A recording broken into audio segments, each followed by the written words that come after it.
Saya sudah percayalah bahwa bangsa ini bangsa yang optimis. Tadi Ibu Menteri bilang hasbunallah ni'mal wakil, bahwa pada akhirnya kita akan kembali kepada kekuatan Allah Subhanahu wa taala. Sebelum kita cerita Isra Mi'raj dan inspirasi dari Isra Mi'raj, saya akan memberi analogi ya. Analogi ini akan menolong secara ilmu tauhid, ilmu mengesahkan Allah Subhanahu wa taala. Dan ini menjadi pokok ya dalam pengajaran tauhid. Ini mohon maaf kalau terpaksa saya ngaji model dulu lah, model pesantren ya. Tapi tanpa ngurangi rasa hormat, tanpa ngurangi rasa empati, rasa takdim saya. Teman-teman yang saya hormati semua, karena di sini banyak santri-santri muda. Hubungan kita dengan Allah Subhanahu wa taala yang serba kuasa, yang maha kuasa, yang serba bisa. Tadi dikatakan Bu Menteri bisa apa saja kun fayakun, kalau Allah sudah mentitahkan pasti terjadi. Itu kira-kira seperti ini. Saya ini bawa cincin dari besi mungkin, atau dari apa itu ya, besi lah atau perak. Yang jelas tidak emas ini karena saya cowok. Yang jelas tidak emas. Saya bawa kertas.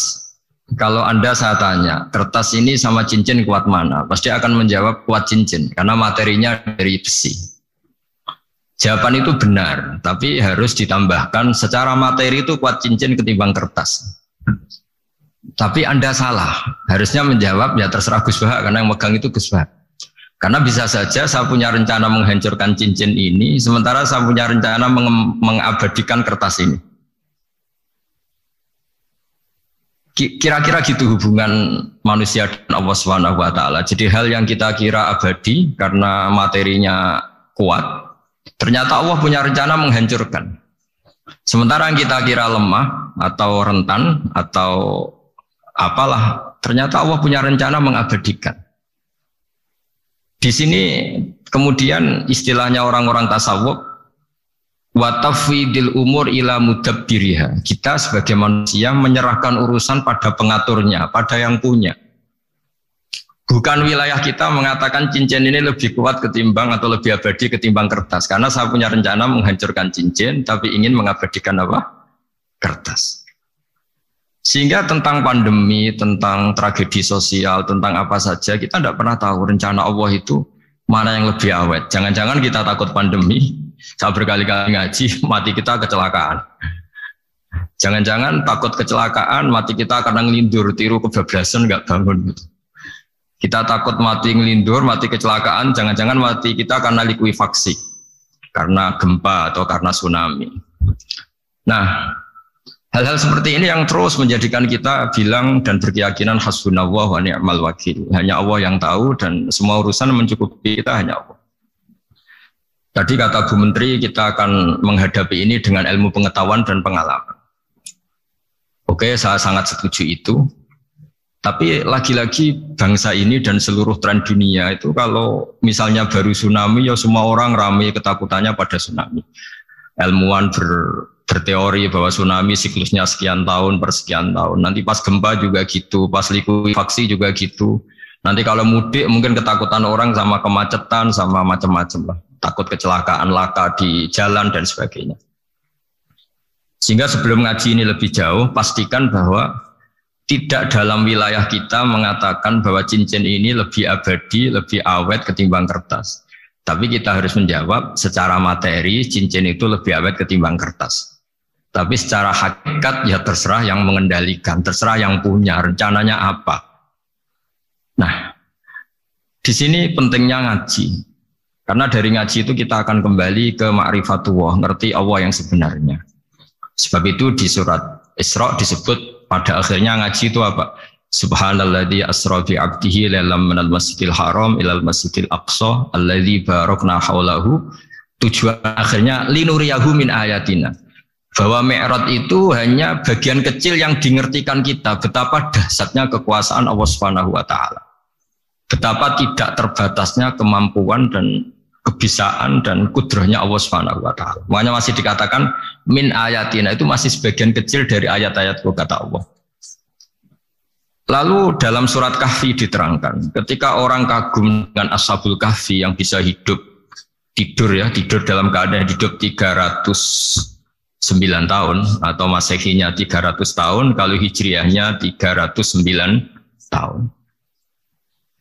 Itu mungkin kalau kita ilmuwan, ahli baksil ya, atau ahli apalah, itu mungkin lebih kagum tentang nyamuk. Saya berkali-kali bilang, andaikan kita sepakar-pakarnya, terus disuruh bikin nyamuk itu, nggak usah bikin nyata hidup, bikin patungnya saja.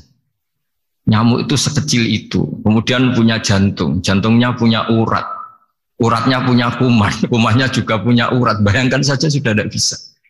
Sehingga ketika orang tak kagum sama Ashabul Kahfi, kata Allah, am hasibta anna ashabal kahfi warraqi kanu min ayatina ajaba.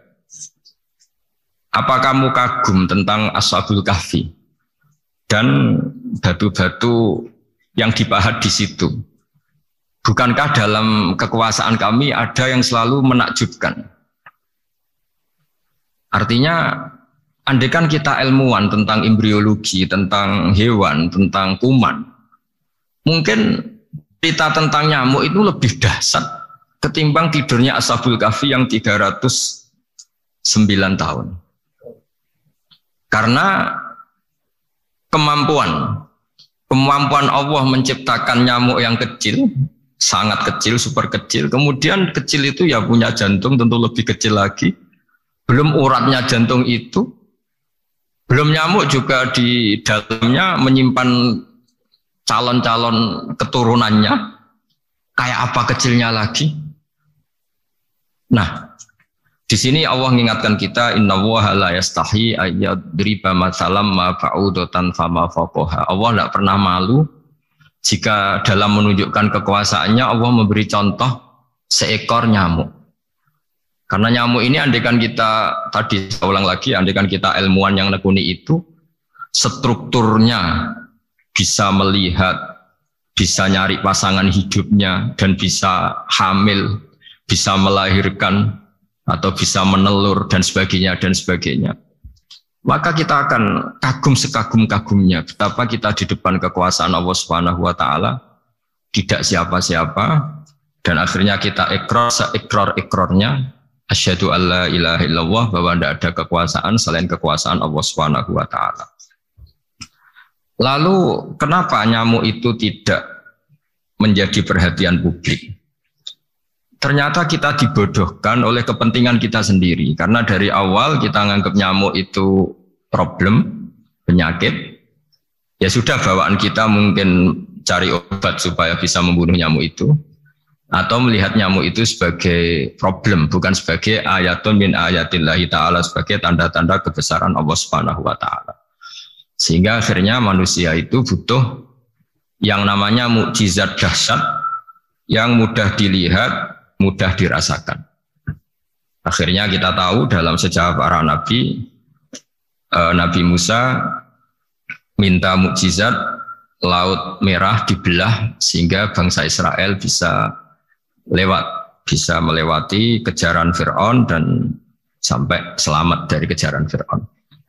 Nabi Soleh umatnya minta keajaiban, yaitu onta keluar dari batu besar, dan Nabi Soleh menuruti, akhirnya ada onta yang keluar dari batu besar. Begitu juga nabi-nabi sebelum itu atau setelah itu selalu ada mukjizat yang memang manusia tidak mampu. Nah, kata tidak mampu ini yang semua umat para nabi tidak akan seunggul umat Nabi Muhammad SAW. Karena kita sebagai umat Rasulullah SAW untuk merasa tidak mampu itu tidak harus hal-hal seperti membelah laut, tidak harus hal-hal seperti onta keluar dari batu, tidak harus hal-hal yang dahsyat kayak tongkat Nabi Musa menjadi ular besar yang menelan semua sihir-sihirnya Fir'aun. Kita sebagai umatnya Nabi selalu tiap hari bilang innallaha ala kulli syai'in qadir, hanya Allah yang mampu. Allah mampu atas segala hal.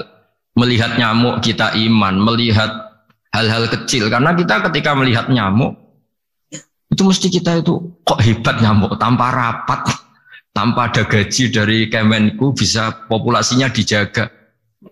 Padahal musuhnya banyak. Musuhnya nyamuk itu umat manusia yang katanya makhluk paling cerdas di dunia. Tapi tidak juga bisa menghabisi nyamuk. Mungkin mereka juga rapat terus untuk menjaga ketahanan populasinya. Jadi andai kan kita pakai ayat tadi, innallaha la yastahi ayyadriba masalam ma ba'udah. Allah itu tidak pernah malu untuk menunjukkan kekuasaannya. Cukup misalnya kita belajar tentang nyamuk. Sudah sekecil itu punya mata, matanya punya saraf, punya urat. Terus kecil apa? Begitu nyamuk sendiri punya kuman. Kalau nyamuk sendiri kecil, terus kumannya sekecil apa? Terus organ tubuhnya seberapa? Ini sudah kedahsyatan yang luar biasa yang menjadikan kita iman. Innallaha ala kulli syai'in qadir. Allah sendiri yang maha kuasa. Sehingga kembali ke tadi, peristiwa Mi'raj yang super dahsyat pun kata Allah masih dikatakan linuriyahu min ayatina. Hanya untuk menunjukkan sebagian dari ayat-ayat, bukan mewakili semua ayat-ayat kekuasaan Allah Ta'ala. Tapi sebagian, min itu tab'id sebagian. Lalu sebelum kita jauh belajar, kita sendiri juga, saya sendiri masih belajar. Kehebatan Rasulullah SAW, Nabi akhir zaman, kenapa hebat? Itu diantaranya adalah karena mukjizat tongkat itu pada akhirnya diletakkan di museum. Orang melihat, terus gaya-gayanan kuat ke Turki, atau bisa melihat langsung di museum. Dan setelah melihat, kadang-kadang kita ragu, masa tongkat ini betul itu. Kalau setelah misalnya yakin, bisa dipakai lagi enggak ya? Jadi hal-hal yang mengundang pertanyaan sekaligus keraguan. Beda dengan ajaran Rasulullah Muhammad SAW. Ketika Nabi cerita betapa kekuasaan Allah itu super dahsyat. Buktinya ya nyamuk tadi. Kayak apa susahnya bikin nyamuk. Sudah kecil, punya organ tubuh tentu lebih kecil, punya urat lebih kecil lagi, punya kuman yang lebih kecil lagi, dan kuman itu juga punya organ tubuh lebih kecil lagi. Itu mbok kamu tidak usah ke Turki, kamu hidup di kampung, di pedalaman, sudah menyaksikan Anallaha ala kulli syai'in qadir, bahwa Allah itu maha kuasa. Nah, ngaji bareng ya, ngaji seperti ini, saya termasuk kiai yang selalu berkampanye supaya orang ikrar seikrar-ikrarnya bahwa kita ini di tangan Allah Subhanahu wa Ta'ala. Saya kemarin-kemarin ngaji sama orang-orang Grab, juga barusan 3 hari yang lalu, 4 hari yang lalu ngaji sama teman-teman disabel atau difabel. Karena mereka kalau dibahasakan disabel gak mau, tapi komunitas internasional minta dis pakai bahasa S, tapi kita di Indonesia pakai difabel. Akhirnya kita tahu, ternyata orang yang kita kira menderita karena fisiknya, ternyata kadang lebih bahagia. Karena Allah bisa mengalihkan pikiran untuk positif. Saya berkali-kali guyon di depan para tamu. Saya pernah punya tamu itu perempuan gak cantik miskin lagi. Ini nyata ini, Gus doakan supaya suami saya kaya. Terus saya bilang, memangnya kalau sudah kaya ngapain itu? Ya paling tidak rumah saya diganti, mobil saya diganti. Tapi nanti akhirnya evaluasi Anda juga ingin diganti. Gitu. Karena setelah rumahnya mewah, pakai mobil mewah, pasti yang dievaluasi bukan rumah dan mobil, tapi Anda. Kok nggak pas ya wajah gini di rumah saya? Gitu. Kok nggak pas wajah gini di mobil mewah? Akhirnya ibu-ibu tadi sudah Gus nggak jadi. Jadi mungkin barokahnya pandemi itu nanti Ibu Menteri itu jadi kelihatan hebat karena ada pandemi kok Indonesia bertahan itu. Tapi kalau nggak ada pandemi kan ya biasa aja, memang normal ini. Kiai juga gitu, diuji santri yang kadang beling, umat yang nggak jelas, itu memang ujiannya. Kalau nggak ada ujian ya nggak keren. Ya biasa aja lah kita hadepin, ya kita tadi kata Bu Menteri ya kita ikhtiar dan berdoa. Lalu saya ulang lagi, jadi logika itu bisa pakai analogi. Analoginya tadi, salah Anda kalau mengatakan cincin ini lebih kuat ketimbang kertas. Yang benar adalah secara materi ini lebih kuat ketimbang kertas. Tapi soal nanti kekuatannya sampai kapan terserah yang punya. Bisa saja saya punya rencana besok ini saya luluhkan, saya hancurkan, yang ini saya simpan. Kayak apa dulu dinosaurus itu kuatnya kayak apa? Habis. Ayam yang selemah itu sampai sekarang masih. Karena Allah menghendaki dinosaurus diakhiri, sementara ayam tidak. Kayak apa nyamuk itu yang musuhnya orang seluruh dunia. ditemukan apa, mulai begon apa, tapi sampai sekarang bertahan. Apa kita perlu konsultasi sama nyamuk gimana ini kok bisa bertahan, resepnya apa? Gitu. Karena Allah menghendaki itu disisakan masih. Nah, kemudian kenapa ada peristiwa Isra Mi'raj? Saya termasuk orang yang sering menulis tentang fikih sholat, tapi nulis saya untuk diri saya sendiri, tak pakai ngaji. Tidak, saya bukukan, memang saya sengaja karena ribet biasanya penerbit itu. Terus bicara royalti apa, kita kan mulai kecil dilatih ikhlas, jadi kalau komersial itu jadi bingung. Karena tidak biasa komersial, jadi kalau diajak komersial itu malah jadi bingung. Nabi ketika Mi'raj, ini yang jarang dikaji. Sebetulnya kalimat-kalimat dalam sholat, pertama Rasulullah Muhammad SAW ketemu Allah, itu Nabi maju. Maju ini Jibril sebenarnya mau ikut, karena Nabi bilang, ya Jibril jangan tinggalkan saya sendiri. Terus kata malaikat Jibril, sudah makam saya sampai sini, kelas saya sampai sini aja. Tidak, kamu harus nemani saya. Ketika memaksa nemanin, beliau tidak kuat. Di beberapa rawat jelaskan sampai beliau pingsan, sampai beliau tidak sadar. Akhirnya terus ada ayat, wa ma minna illa lahu maqamun ma'lum. Kita punya kelas tertentu yang enggak levelnya sampai sadar. Akhirnya Nabi masuk wilayah itu, area itu. Dan Nabi ngendikan at-tahiyatul mubarakatus sholawatut thayyibatulillah. Kira-kira maknanya semua kehormatan, semua kebaikan, semua yang bersembah suci itu milik Allah Ta'ala. Lalu Allah menjawab, assalamu alayka ayyuhan nabiyyu wa rahmatullahi wa barakatuh. Bahwa kamu Muhammad mendapat salam dari saya, mendapat semua kehormatan, semua keselamatan. Kemudian Nabi itu karena sebagai hamba yang tidak egois, tidak ingin kalau nikmat dirasakan sendiri, tidak ingin kalau sedang senang beliau sendiri yang merasakan, beliau ngendikan assalamu alayna wa ala ibadillahi sholihin. Ya Allah, tolong bahwa status selamat itu tidak hanya milik saya, tapi milik siapa saja yang soleh. Soleh itu ya sesuai kelas masing-masing. Setelah itu para malaikat melihat kebaikan Nabi yang seperti ini, melihat mentalnya atau keinginannya yang luar biasa untuk baik kepada semua orang, wa ala ibadillahi sholihin. Terus malaikat saat itu rame-rame bersaksi asyhadu alla ilaha illallah wa asyhadu anna muhammadar rasulullah. Catatannya apa di sini? Bahwa ternyata kesaksian tentang syahadat itu dimulai rasa tidak egois. Merasa bahwa rahmat ini harus dirasakan semua orang. Wa ma arsalnaka illa rahmatan lil alamin. Jadi rahmat ini harus dirasakan banyak orang. Kita tahu misalnya Islam melarang narkoba misalnya. Memang narkoba itu mengganggu. Hampir semua kecelakaan rata-rata faktor supir itu narkoba. Begitu juga pembunuhan yang sadis, rata-rata efek dari pengaruh narkoba. Sehingga Islam keras sekali tentang narkoba. Dan alhamdulillah di Indonesia ditangani BNN yang sangat serius melawan narkoba. Nah, keputusan Islam melarang narkoba itu keputusan yang luar biasa, yang menjadi berkah bagi semua. Begitu juga keputusan Islam tentang melarang zina, melarang perbudakan, melarang penipuan. Dan Islam mendukung misalnya gerakan nikah, gerakan adil, gerakan keseimbangan dan kemanusiaan. Sehingga agama ini akan dinikmati siapa saja karena ajarannya. Lalu agama ini bisa nikmat, itu solusinya gampang menurut Rasulullah, yaitu sholat. Nabi itu kalau pusing menghadapi banyak hal, itu mesti keluar masuk, terus tanya sama istrinya, kapan waktunya sholat? Kapan Bilal datang? Dulu kalau mau waktu sholat, Bilal datang, ngetok pintu Nabi, ya Rasulullah sekarang waktunya sholat. Itu Nabi membahasakan sholat itu unik, ini tentang Mi'raj ya, karena hasilnya ya sholat tadi. Arifna ya Bilal. Arifna itu tolonglah bikin nyaman saya dengan sholat.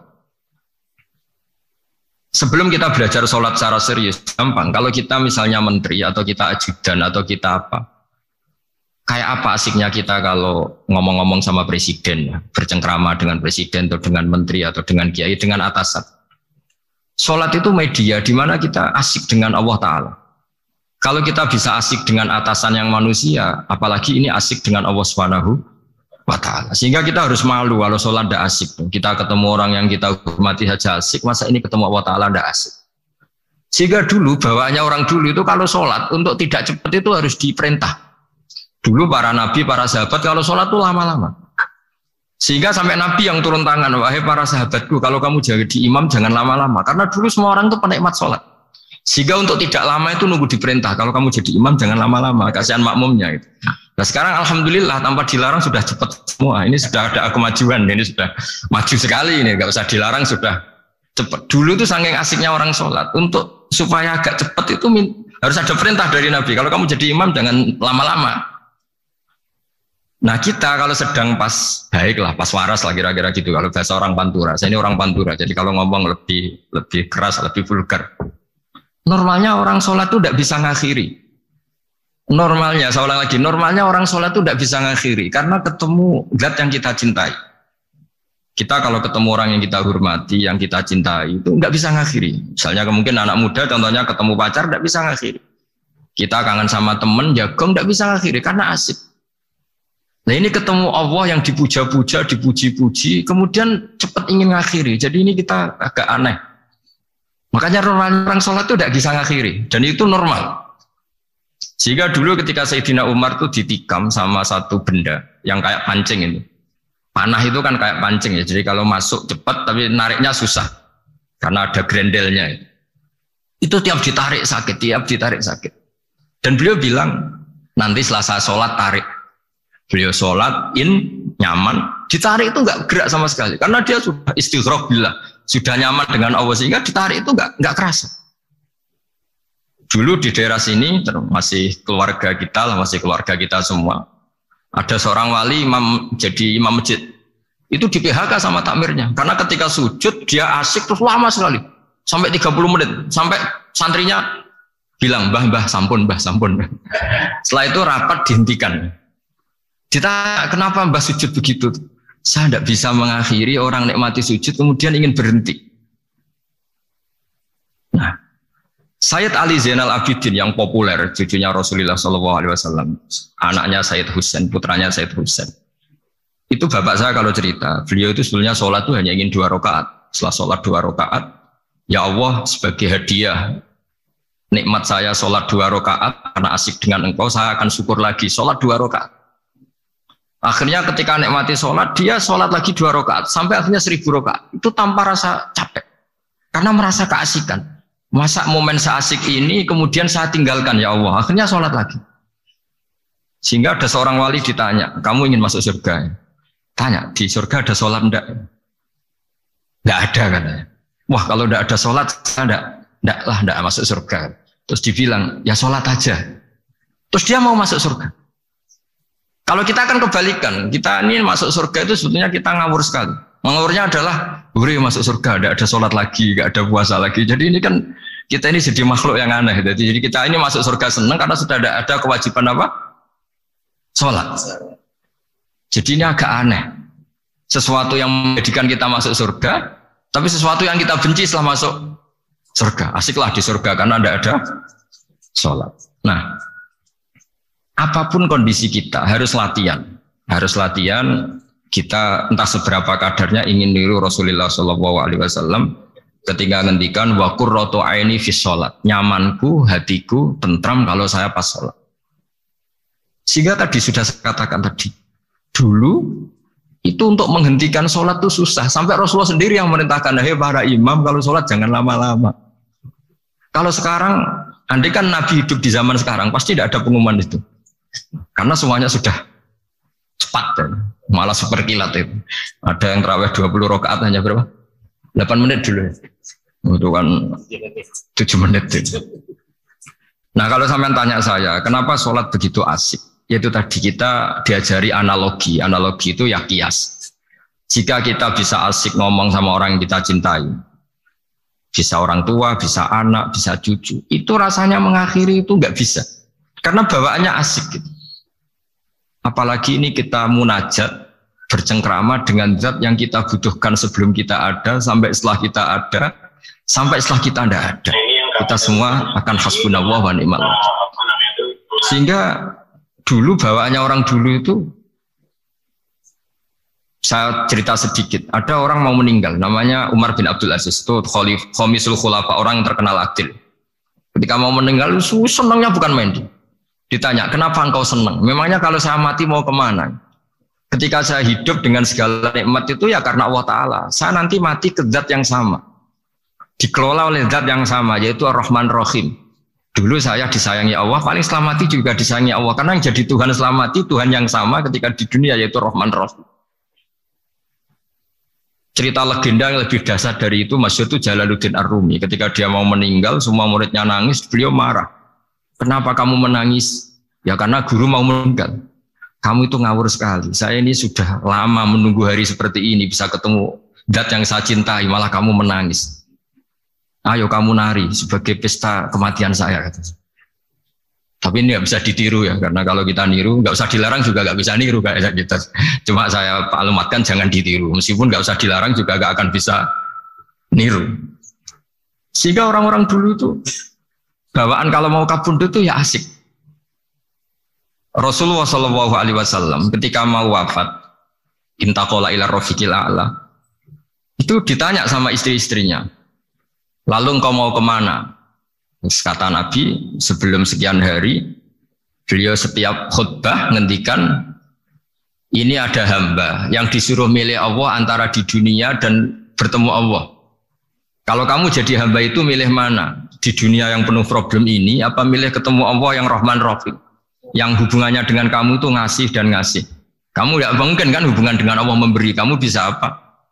Kita hubungan dengan Allah pasti hanya mendapat. Dikasih nyawa, dikasih oksigen, dikasih bumi tidak bayar, dikasih air juga tidak bayar. PDAM dikelola siapapun bayar, oksigen di rumah sakit bayar. Hubungan kita dengan Allah tidak pernah bayar oksigen, tidak pernah bayar sewa bumi. Punya kolam renang laut seluas itu ya tidak pernah bayar. Udah gitu kolam renangnya menghasilkan ikan. Kalau kita kan semuanya utang jasa sama Allah, dan reputasi Allah itu dengan kita hanya memberi, tidak pernah meminta. Akhirnya hubungan-hubungan inilah yang menjadikan terus semua sahabat jawab, ya kalau kita jadi hamba itu pasti milik Allah lah. Jadi Nabi itu saking pinternya orang, supaya orang siap dengan keberangkatan beliau itu dibikin satu taksis, satu apa ya, kalau orang Jawa bilang itu dikai persemon, dikai mukaddimah, supaya orang-orang itu siap kalau Nabi ngendikan. Kalau kamu seorang hamba disuruh ketemu Allah sama hidup di dunia yang fana ini, milih mana? Ya milih ketemu Allah. Ketika akhirnya Rasulullah wafat, ternyata orang itu adalah Rasulullah. Ya akhirnya sahabat bilang, ya iyalah, masa dengan kita sama Allah milih ketemu kita, pasti milih ketemu Allah. Nah, sholat itu mi'rajul mu'min. Sholat itu adalah cara seperti itu. Kita manja dengan Allah meskipun dengan segala problem. Ketika i'tidal kita tetap memaklumatkan Rabbana lakal hamdu mil'us samawati wa mil'ul ardi wa mil'u ma syi'ta min syai'in ba'du. Engkau zat yang selalu layak dipuji di langit maupun di bumi. Dan langit bumi ini karena terbatas masih ditambahi wa mil'u ma syi'ta min syai'in ba'du. Dan seluas apa saja engkau kehendaki. Apapun hebatnya langit bumi ini tetap terbatas, ada ruang dan waktu. Makanya ditambahi wa mil'u ma syi'ta min syai'in ba'du. Dan segala puji ini memenuhi semua yang engkau kehendaki. Saya berkali-kali bilang kalau hubungan dengan Allah nyaman, caranya gitu. Kalau kita sakit, bayar oksigen. Kalau kita butuh air, bayar PDAM. Allah itu tidak pernah nyuruh kita bayar. Apa saja hubungan dengan Allah. Nah, sholat itu maklumat bahwa kita apapun problemnya, alhamdulillah rabbil alamin. Kita maklumatkan terus bahwa kita bersyukur. Lalu kita Rabbana lakal hamdu. Makanya saya sering kalau disuruh Gus doain supaya pandemi cepat berlalu. Saya ini kan kalau kiai ya. Kiai itu apa ya? Saya pernah di Jogja pas gempa. Ya orang-orang ya susah. Saya ini caranya susah saja sampai tidak tahu, karena bukan karena sombong ya, karena ya mau apa gitu. Memang nggak bisa apa-apa kan, kita manusia. Jadi saya mohon sholat ini jadi media yang luar biasa. Jadi di antara makalah Imam Syafi'i paling terkenal itu fasihan idza ma kana fi dzikri rabbih wa fi ma siwahu kana fin nasi ajama. Orang baik itu orang yang fasih. Fasih itu lantang dan cerdas dan vulgar dan nyaman ketika ngomong tentang Allah. Sholat itu semua hubungan kita ngomong dengan Allah. Misalnya kabira walhamdulillah kabira. Hanya engkau yang maha besar ya Allah. Orang yang katanya terkuat di dunia karena presiden superpower misalnya. Nyatanya waya mati ya mati. Kalau nggak makan lemes. Jadi orang kita sadar. yang katanya orang terkuat, paling hebat, kalau nggak makan lemes. Artinya ternyata hanya sekuat itu. Dia bisa instruksi seluruh dunia misalnya untuk apa ya. Tapi coba apa dia kuat nggak makan 2 hari. Makanya hikmah puasa itu orang tahu. Ternyata makhluk yang paling mulia itu manusia. Kalau nggak makan nasi 1 piring itu ya mati. Berarti hidup nasi sama manusia. Nanti kalau nasi bilang, saya tidak butuh kamu, tapi kamu butuh saya, itu habis kita sudah. Makanya ketika ada orang yang mempertuhankan manusia, itu Allah cara menafikan itu hanya bilang kana yakulani to'am. Yang kamu tuhankan itu makan. Hanya makan itu kalau dia tidak makan lemes. Jadi kiai itu atau manusia-manusia yang dekat Allah ala-billah itu ketika mengatakan kabira walhamdulillah katsira subhanahu wa bukrata wa asila itu kelihatan. Makanya Quran kalau mencibir kita, falola in kuntum ghaira madidin tarji'unaha in kuntum shadiqin. Kalau kamu merasa dikjaya, mbok jangan mati, mbok jangan tua. Sudahlah hidup terus. Dikjaya kok mati gak keren. Orang top kok mati itu gak keren. Jadi Allah cara gojlek itu ya sudahlah, kalau kamu hebat jangan mati gitu. Nah, sholat tuh mengingatkan itu terus. Sampai kita bilang inna sholati wa nusuki wa mahyaya wa mamati lillahi rabbil alamin. Gusti, saat ini saya ikrarkan hidupku, matiku semuanya terserah Engkau. Nah, lagi-lagi tadi ketika kita bilang cincin ini lebih kuat ketimbang kertas, Anda salah. Karena itu hanya secara materi. Kuat tidaknya terserah yang mengendalikan. Karena saya punya rencana menghancurkan cincin ini, besok mau saya lebur, sementara saya mau mengabadikan kertas ini. Nah, disinilah terus kita diajari misalnya di surat Yasin yang populer, Allah itu siapa? Allah itu subhanalladzi biyadihi malakutu kulli syai', yang mengendalikan semua sesuatu. Makanya sholat itu menjadi penting. Saya sendiri termasuk orang yang jarang imami, saya selalu jadi makmum. Jadi andaikan Mas Zakaria di sini saya juga makmum. Cuma keren saya kayaknya meskipun saya makmum. Karena saya kalau makmum itu bisa ingat Allah terus. Kalau imam itu enggak jaga image. Nah malu kan. Misalnya di masjid kementerian terus sholatnya kok cepet, nanti dikira enggak ustadz betulan itu. Kalau ulama ternyata banyak urusan, jadi banyak berpikir gitu. Tapi alhamdulillah ini barokahnya ngaji terus apa ya? Ya hasilnya mi'raj itu ya sholat itu. Sholat ini spesial karena tadi saya bayangkan itu di surga nggak ada sholat itu ya terus wopo itu nggak asik. Itu kalau Imam Ghazali itu membarter kita itu begini. Kalau kamu bangga di kasrotin nisa, pasangan kamu banyak, itu ayat lebih kuat ketimbang Anda karena 1 hari 1 jam bisa berapa kali. Kalau Anda bangga bisa makan, itu kerbau itu makannya lebih banyak. Nah, kalau Anda bangga atas pengaruh itu tawon itu, ratu tawon itu pengaruhnya lebih besar ketimbang Anda. Dia diam di rumah tapi anak buahnya loyalnya kayak gitu. Artinya kalau manusia bangga itu apa? Ya dengan sholat tadi ini karena satu ibadah yang enggak tertandingi oleh makhluk yang lain.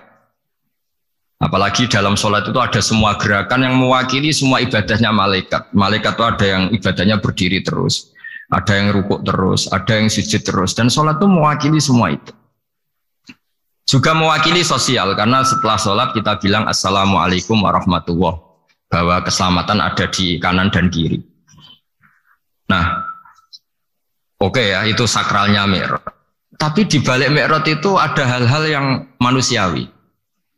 Dan ini yang terjadi di dunia.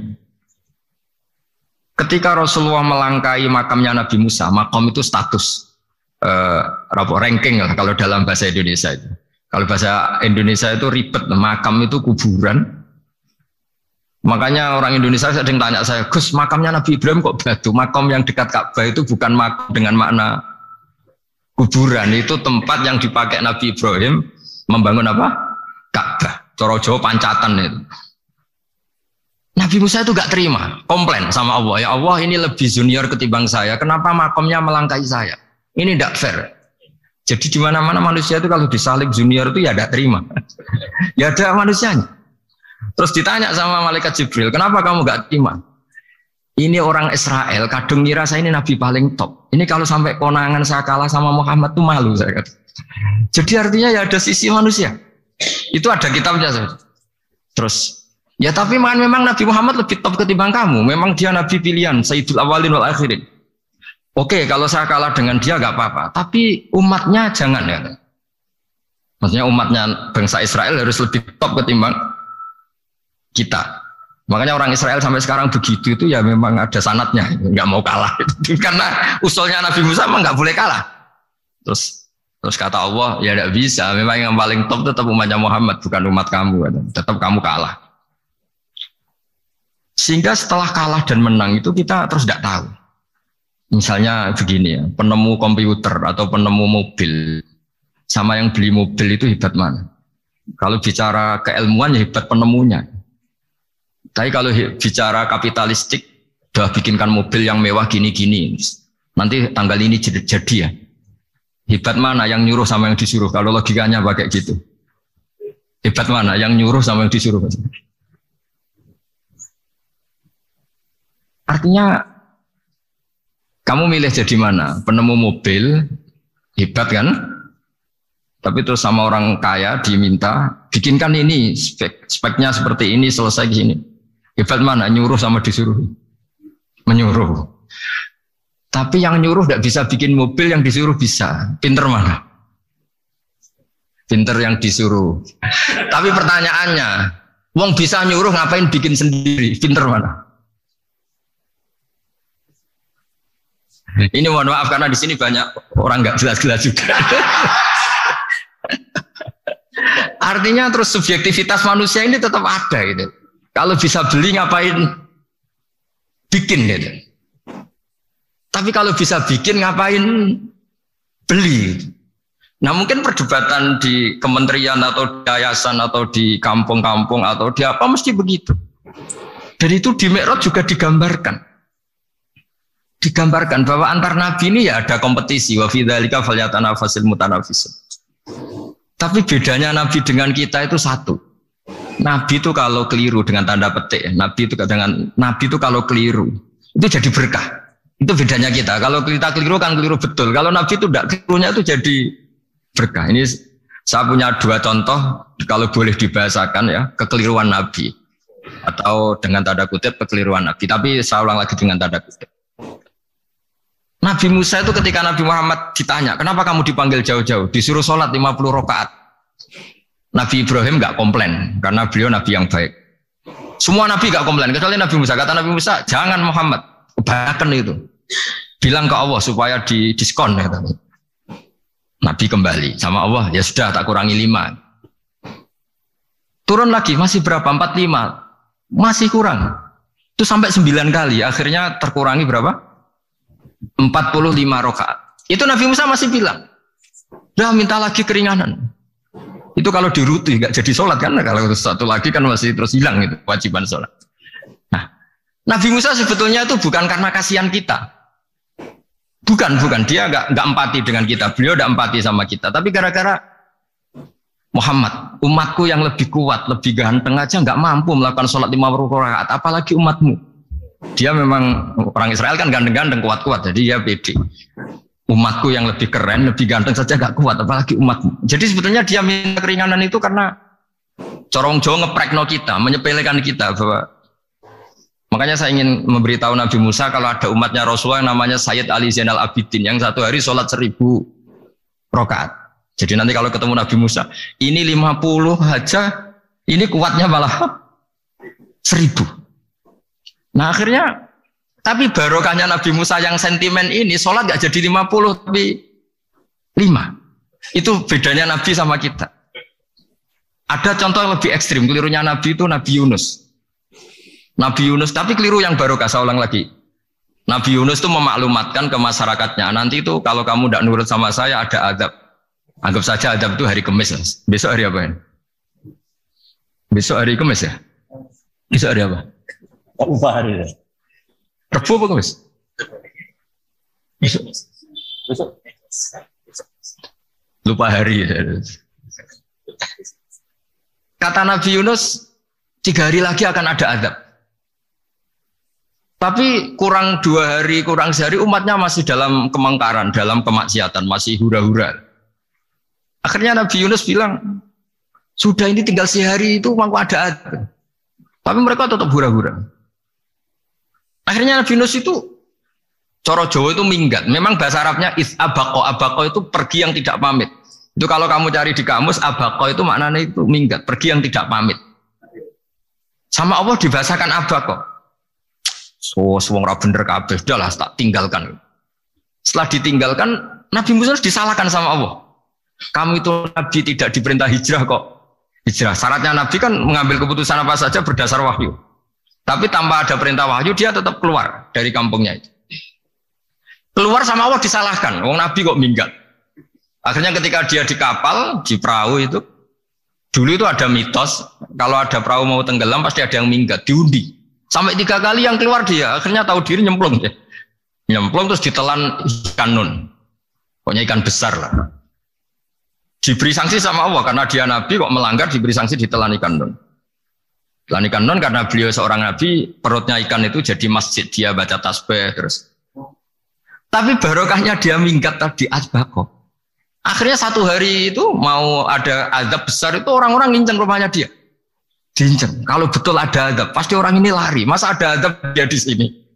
Diinceng ternyata gak ada. Wah berarti bener ini ada azab. Buktinya dia gak ada.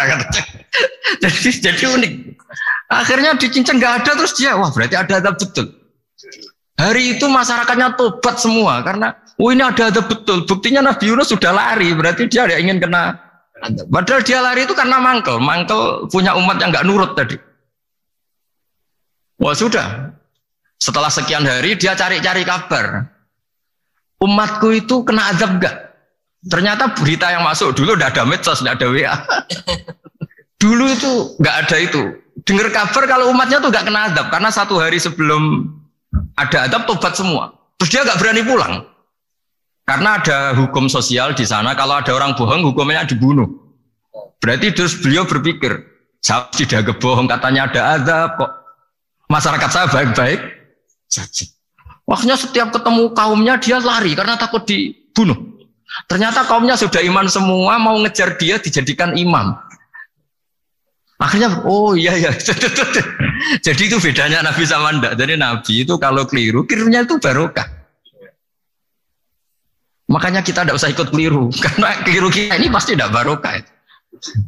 Itu musibah. Jadi dulu ceritanya Anteng juga gitu. Yang namanya istri 2 itu kan cemburu. Pertama Nabi Ibrahim punya istri namanya Sarah. Terus lama-lama karena belum punya anak, terus sama Sarah sendiri yang nyuruh supaya nikahi Hajar. Setelah punya anak cemburu. Kata Sarah, pokoknya saya nggak terima kalau kamu nggak ngelukai Hajar. Mulai dulu lelaki itu sudah pinter ngotak-ngatik. Kalau dilukai pipinya nanti tidak cantik. Apa ya? Yang penting lukai tapi tetap cantik. Terus ada Anteng itu. Anteng itu dulu ceritanya itu dilukai tapi tambah cantik. Nabi Ibrahim akhirnya melukai. Seneng Sarah karena sudah dilukai. Ternyata barokahnya dilukai itu jadi Anteng yang mempercantik perempuan. Padahal melukai istri itu kan tidak boleh. Tapi ini Nabi. Ada saja cara yang dipilihkan Allah untuk ya tadi. Keliru saja barokah. Itu bedanya Nabi sama kita. Makanya disebut mimbabi hasanatil abrar sayyatul muqarrabin. Jadi Nabi sama seperti Nabi Adam. Nabi Adam itu dilarang Allah nggak boleh makan khuldi. Akhirnya makan terus harus hidup di dunia terus jadi dunia seperti ini. Tapi itu menjadikan harapan seluruh dunia bahwa Allah itu maha baik. Ketika ada yang diberi sanksi tetap diminta tobat dan dianjurkan tobat. Dan Allah berjanji setiap yang tobat pasti diterima. Sehingga terus kita sampai sekarang nggak pernah putus asa. Karena sudah diberi contoh bahwa bapak kita yang pernah salah dijanjikan tobat dan Allah pasti menerima tobat itu. Jadi ini bedanya kita dengan Nabi. Jadi semoga lewat pengajian ini atau ngaji bareng ini kita tahu kalau kita ahli astronomi atau ahli meteorik mungkin takut kita kejatuhan meteor. Kalau ahli gempa mungkin takut lempengan kita gini terus gempa. Kalau ahli tsunami takutnya tsunami. Kalau ahli sosial takut chaos. Mungkin yang ahli perbankan takut ras. Jadi kalau nuruti takut itu ya takut lah. Tapi cobalah kita iman lagi. Tadi kata Bu Menteri sudahlah punya hasbunallah wa ni'mal wakil ya sudah Indonesia pasti akan baik-baik saja dan kita akan selalu berharap dengan kecerdasan dengan ikhtiar tapi kita akan selalu